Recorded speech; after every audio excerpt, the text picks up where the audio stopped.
this time, I ask you to remain silent as the combined color guards of the Alexandria Police and Fire Departments and the Office of the Sheriff presents the colors, followed by the Star-Spangled Banner, sung by Harold Blackford.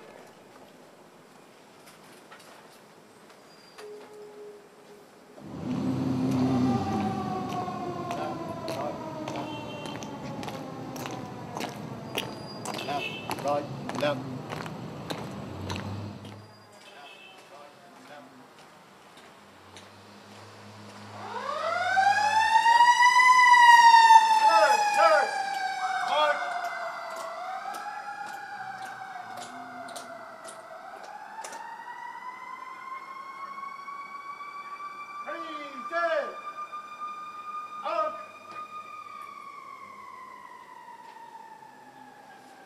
Oh, say, can you see by the dawn's early light what so proudly we hailed at the twilight's last gleaming, whose broad stripes and bright stars through the perilous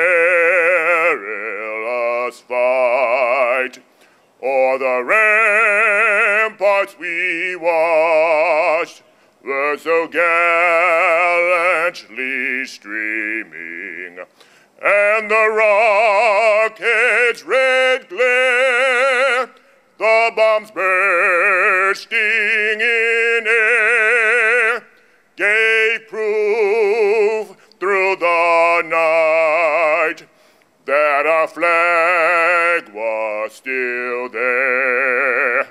Oh, say, does that star-spangled banner yet wave o'er the land of the free and the home of the brave?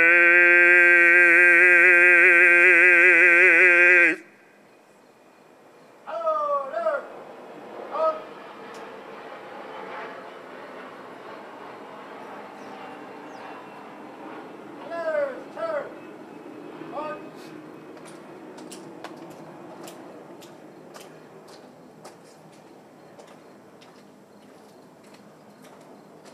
You may be seated.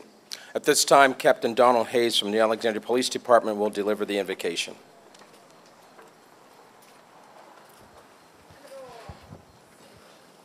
May we pray. To the God of creation, we come on this solemn occasion, O God, to give thanks to you for the ability to gather and to remember your faithfulness, for how on that grim day of September 11th, 12 years ago, when those who would want to strike fear in this nation only saw the resolve that you've given us become even stronger to be a one nation under God. And so we gather here to remember those who gave the ultimate sacrifice, their lives.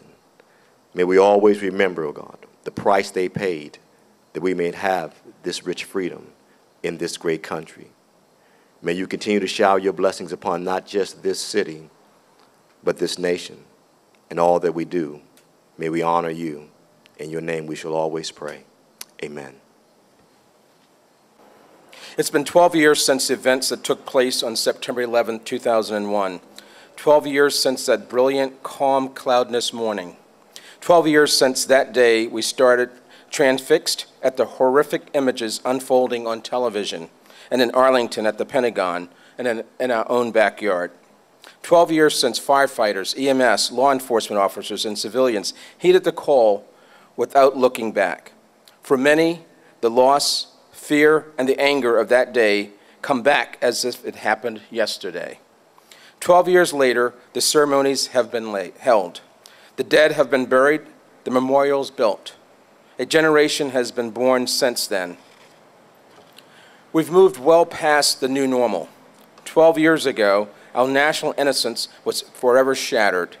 Now, vigilance, awareness, and the threat of terrorism are an ever-present part of our existence. So where do we go from here? How do we make the lessons of 9/11, 2001 a lifetime memorial for the generations that follow? I believe that is how we do it. We remember and we act. We remember and honor the first responders who rushed into danger and helped save lives without thinking of their own. We remember and honor those who made the ultimate sacrifice and carry their memory in our hearts forever. We remember and honor community members who helped to save others, volunteered to help rebuild the lives of those who were wounded and grieving. We reach out to friends, neighbors, the elderly, and those in need, and build the bridges to understanding and peace in our communities. We support our troops and our first responders and honor the work they do to keep us safe and free. We work to support and defend the principles of freedom and justice this country stands for. That's where we go from here. At this time, we'll now hear remarks from Sheriff Dana Lawhorn, Chief Police Earl Cook, and Fire Chief Adam THIEL.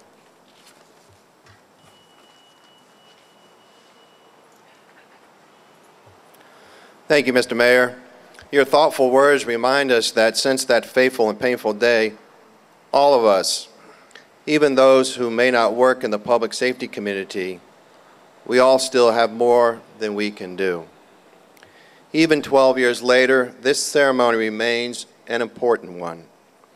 It is not only a memorial to those we lost that day, it is not only a heartfelt tribute to our military and public safety heroes, it is an opportunity to remember, to reflect on a day and events that we all shared and people we should never forget. We always say that we will never forget, but we need to do more than simply not forget. We need to deeply recall and reflect on that day and on those we lost. What personal memories do we have, and what ones do we see in our minds because of television footage? How did it feel to hug our family members when we finally reconnected? How proud we were to see the American flags along our streets. Can you remember? Although anniversaries like today are powerful moments, please don't wait until the next September 11 to actively remember, to share memories with each other. Don't wait another year to recall the faces and names and stories of those who were killed. Please visit a memorial at the Pentagon or in Pennsylvania or at Ground Zero, where a new museum will soon open. When you visit Market Square on a lunch break or to shop at the farmer's market, be awed by the giant flag behind us. Try to remember how you felt when you first saw it, or how you felt when our firefighters unfurled a similar giant flag at the Pentagon not long after it was attacked. We need to make a conscious effort to actively remember. Remembrance allows us to bear witness to the past and to honor those we lost. We owe it to the nearly 3,000 people who were murdered 12 years ago. They deserve much more than simply not being forgotten. They deserve to be remembered. Thank you.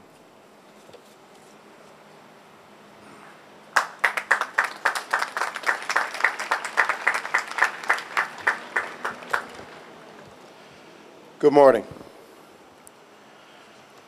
Today we gather to remember the victims of September 11th terrorist attacks against our nation. We remember a day that began like so many others and ended as one of the darkest nights our country has ever seen. Even now, all these years later, it is easy for most of us to close our eyes and remember the grief, the fear, and the uncertainty we felt that day.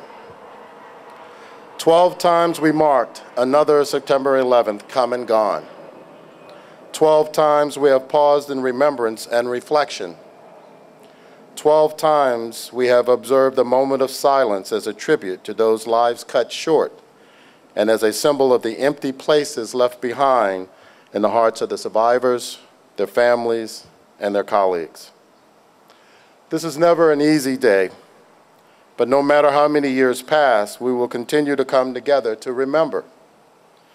We remember the mothers, the fathers, the friends, the sons, the daughters, whose lives were taken far too soon. We will long remember the heroes who emerged from those tragedies of those attacks, ordinary people who chose self-sacrifice for the good of strangers and duty in the face of death. The men and women who rushed in at the critical moments and those who quickly responded exemplify the true meaning of selflessness and sacrifice. They did not pause to consider their own needs or indeed their safety. They knew there were people out there who needed them right now and a lot more. Now, 12 years later, let's honor those who have been lost. No passage of time can ever dull the loss and the devastation of that day. Let's remember the sacrifices of those heroes whose extraordinary actions emerged as a light of hope during our nation's darkest day. This is a situation that exists in the world has not lessened since 9/11. We will still need extraordinary effort and sacrifice. So lastly, I ask, over these past 12 years, we have also seen other heroes fallen in our military and in our domestic public safety at home. Please remember those lives that have also been lost, and please support those around the world, our soldiers, our military, and other personnel, and our law enforcement and public safety personnel who still stand to watch. Thank you.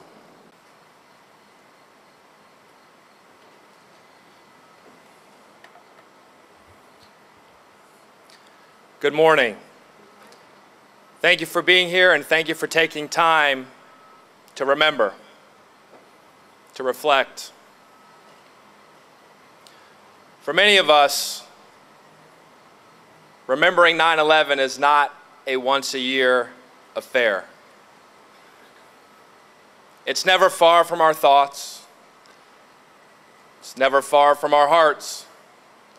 And we are constantly reminded of the sacrifices made on that day, and the sacrifices that our brothers and sisters in public safety have continued to make over the past 12 years.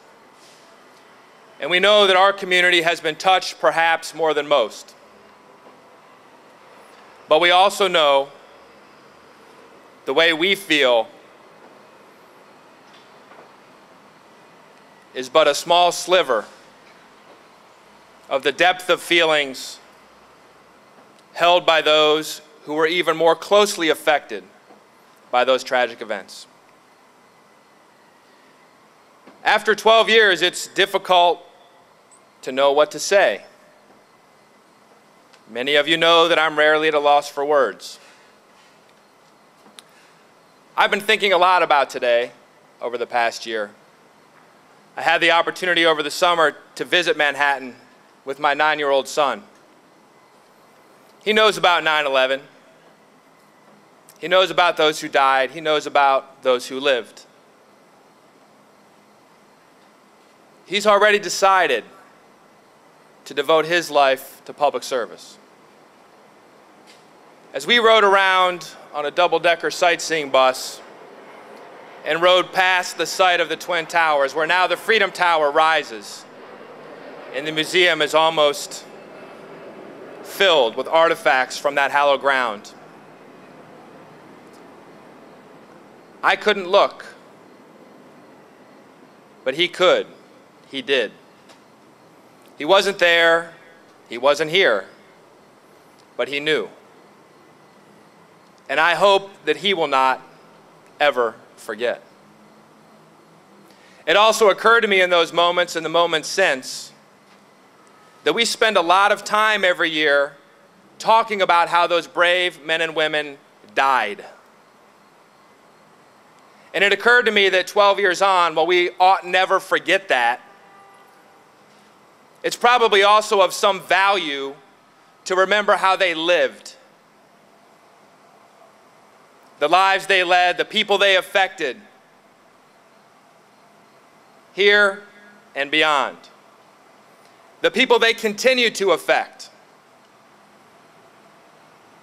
I stand before you here today because a New York City battalion chief, John Palillo, who was killed on that day, looked at me once and said, "You know, if you don't become a fire chief, who will?" There hasn't been a day that hasn't resonated with me, that hasn't had an impact. Because some days, wearing a t-shirt seems like a much better deal.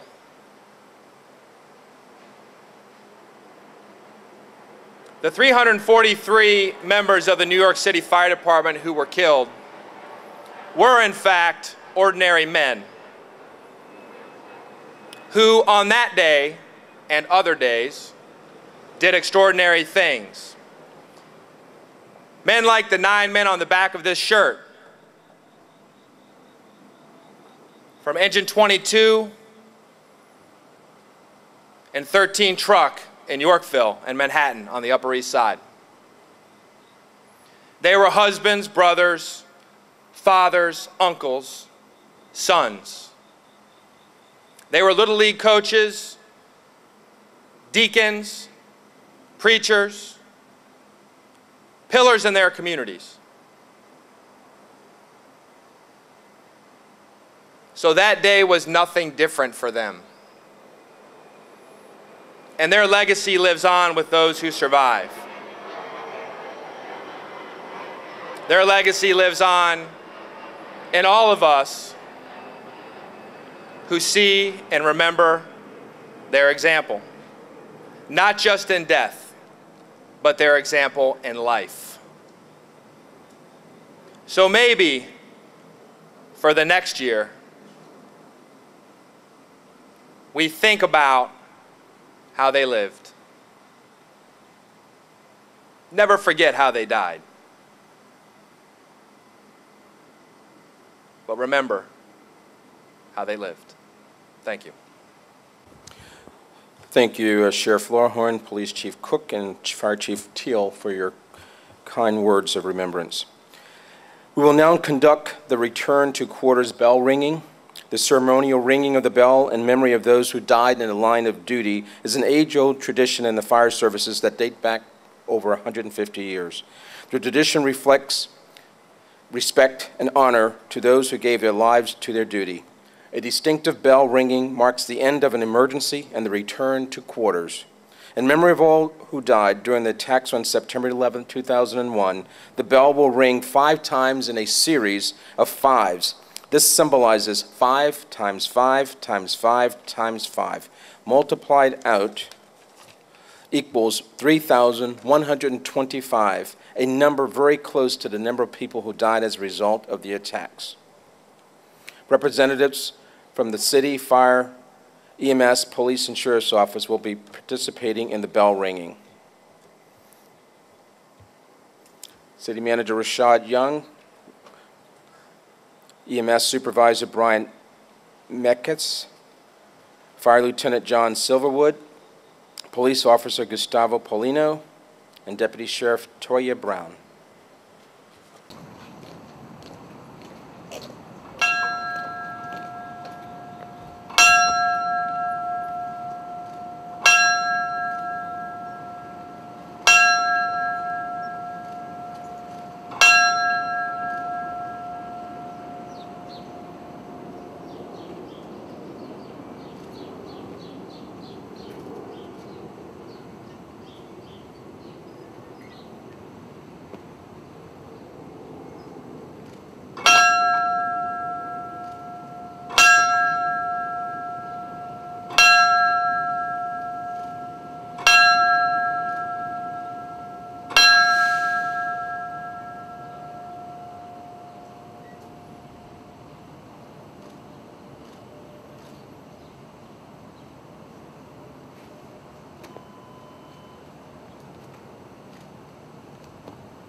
And so, to those who have selfishly given their lives for the good of their fellow Americans, their task completed, their duties well done, to our fallen comrades, their last alarm, they're going home. Please join me in a moment of silence.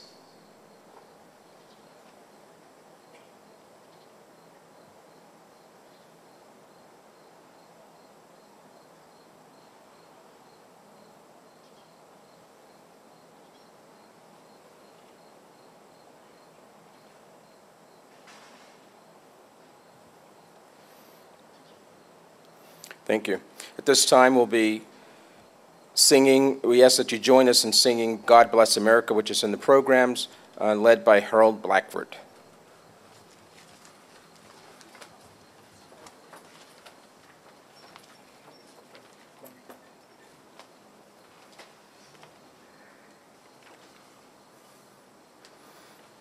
God bless America, land that I love.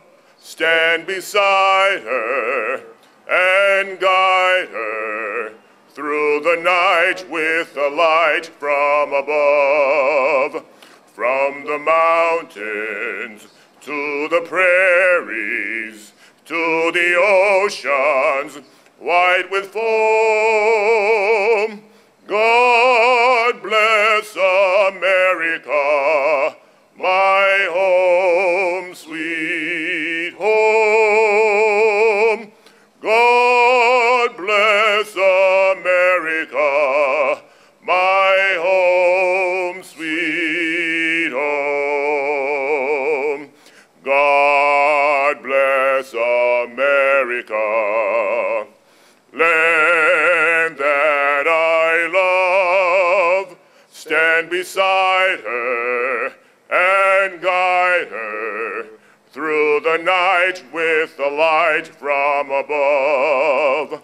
From the mountains to the prairies, to the oceans, white with foam.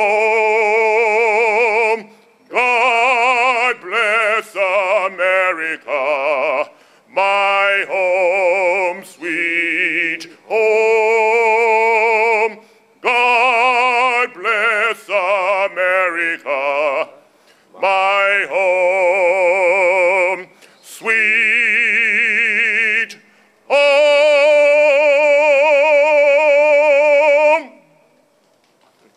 Excellent. Thank you, Harold. We ask that you remain silent as we retire the colors.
We thank you for joining us today. We thank those who were responsible for putting on this program.